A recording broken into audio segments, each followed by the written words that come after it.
So we're in supporting roles with regard to supporting Ukraine. We're supporting the international effort with regard to actions towards Russia. But we're really in the lead in doing internal work on this third line of effort, which has to do with reassuring allies. And what have we done on that front? Well, within days of the illegal incursion into Crimea, one of the allies invoked what's called Article 4, which is the right of all allies to call for immediate consultation because of a fear, because of a threat. And in this case, Poland did so. The Council met at 28. And from that Council meeting on, for the last sort of 6 weeks nonstop, we've been in a process, a steady process of setting in reassurance measures to reaffirm the solid, unshakable commitment of the alliance to Article 5, and to reassure those who may feel threatened by the activities in the East. What are some of these measures? These are pretty well known. NATO initially responded by reinforcing the Baltic air policing. By the way, recent discussion with the U.S. Air Force commander of the reinforcement effort up in Lithuania at that air base indicates that since the reinforcement, Russian incursions or near incursions to the Baltic borders have gone to zero. Our assessment is that Russia got the message with regard to Baltic air policing. Beyond that, we reinforced our bilateral training effort in Poland with F-16s and C-130s, mostly an Air Force effort.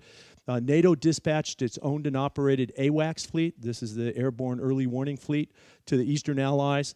And that fleet today continues to patrol sort of the frontline eastern states with the support, with the refueling and other support of allies in support of those reconnaissance aircraft. And we initiated activities in the Black Sea. So those were sort of the initial tranche of reassurance measures taken by First Nations and then ultimately by the alliance. Just last week, however, we moved to phase 2, if you will, of the reassurance measures. And last Wednesday, SACEUR, so General Phil Breedlove, the Supreme Allied Commander for Europe, recommended to the Council, and the Council adopted a set of 18 additional measures, which all fall into the reassurance category. These are, I won't go into the 18, but to categorize them, they feature air, land, and sea measures. They feature measures geographically that span from the Baltic Sea to the Black Sea.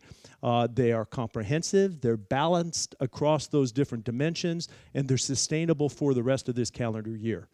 So with last Wednesday's decision, we essentially have a 2014 sustainable package of continuing reassurance measures. We're beginning to see these now executed. I mean, just as recently as yesterday, you saw the United States announce that it was going to deploy, and it began today, to deploy a set of infantry formations, U.S. Army infantry formations to Poland and each of the 3 Baltic states. First deployment's taking place today. The others will take place in the course of the next week.